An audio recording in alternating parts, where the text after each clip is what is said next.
She is flexible in the roles she takes on. She has always had to be flexible.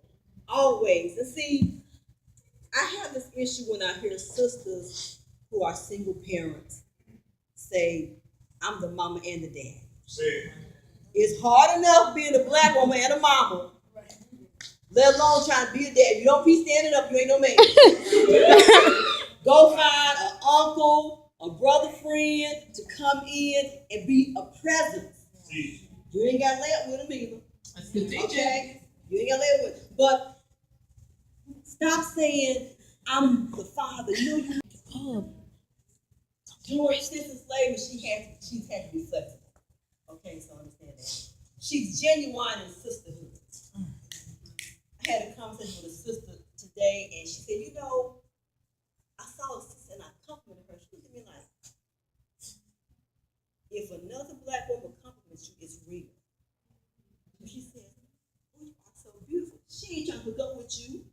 Hopefully, I mean, you know, she might, I don't know. What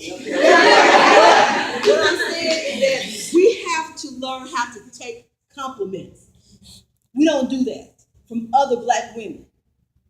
We simply say, she thinks she's cute. Be nice to your sisters. Right. Do you understand? How many of you know this? You ever been in just a raw bad mood? Yes. And another sister comes up and she give you a hug? Yes. And you just feel all bad, like, thank you, sister. We got to start doing that. When you see a sister on campus and she look like this,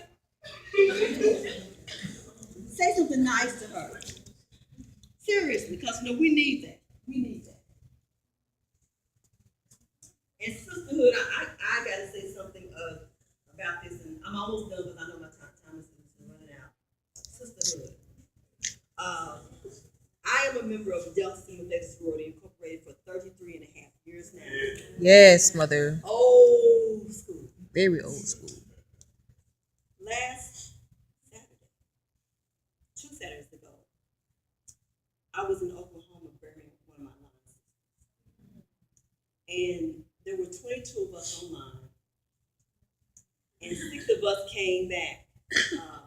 We still got to find because we were scattered. But we held each other up. We reaffirmed our sisterhood towards each other.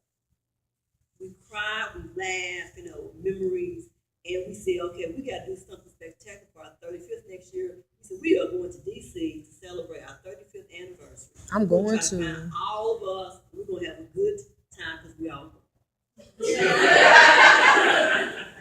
I want to go. The black woman is strong, psychologically and physically.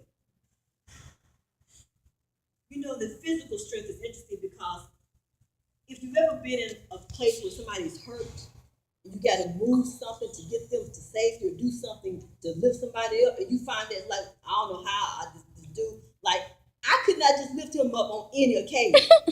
But if something was going down and I had to save his life, I could put him on my back and carry him out just like this. No, you wouldn't. Then I'd be weak again, but it's like that strength is there. We have physical strength, and again, we're strong enough because we want to be, because we have to be.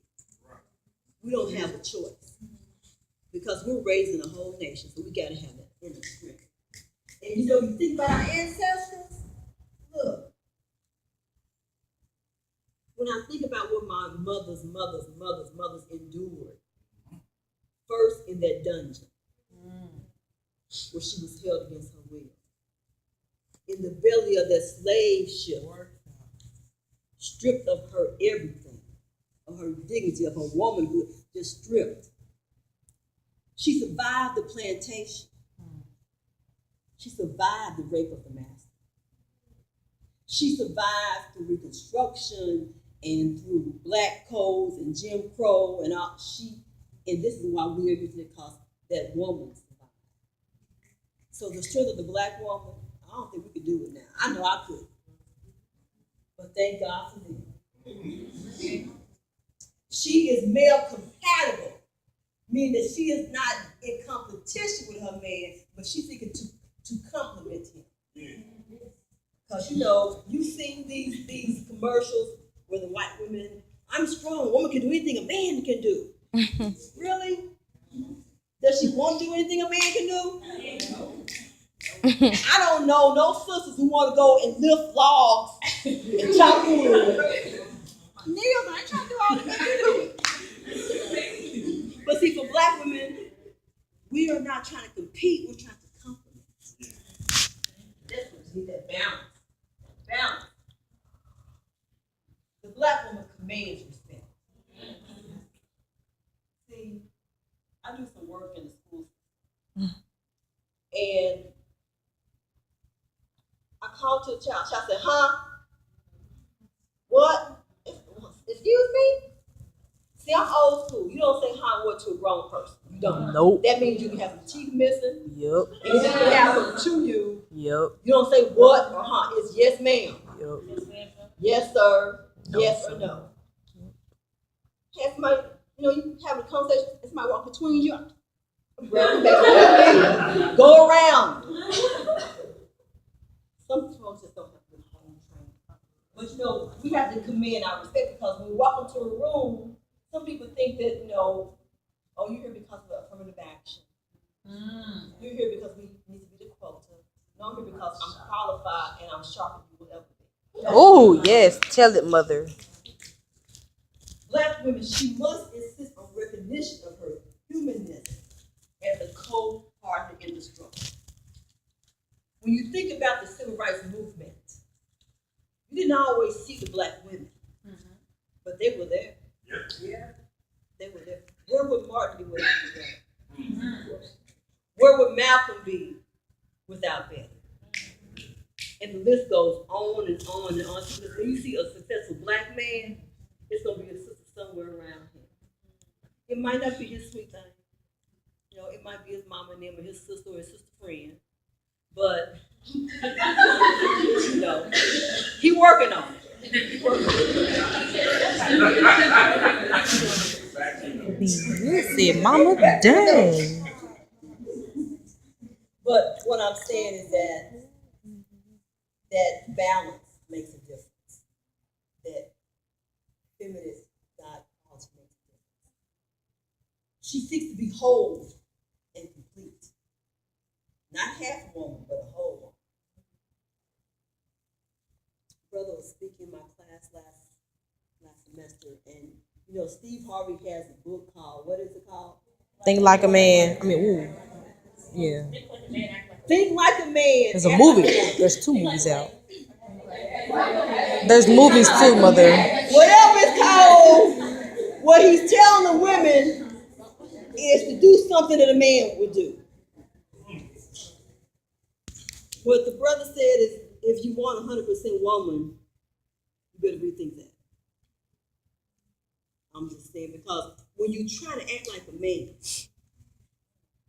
you are denying yourself something that's very important. So stop trying to act like a man. And white women do that all the time. Dr. Julia Hare, I'm sorry, Dr. Julia Hare. She got me in so much trouble. I love her so much.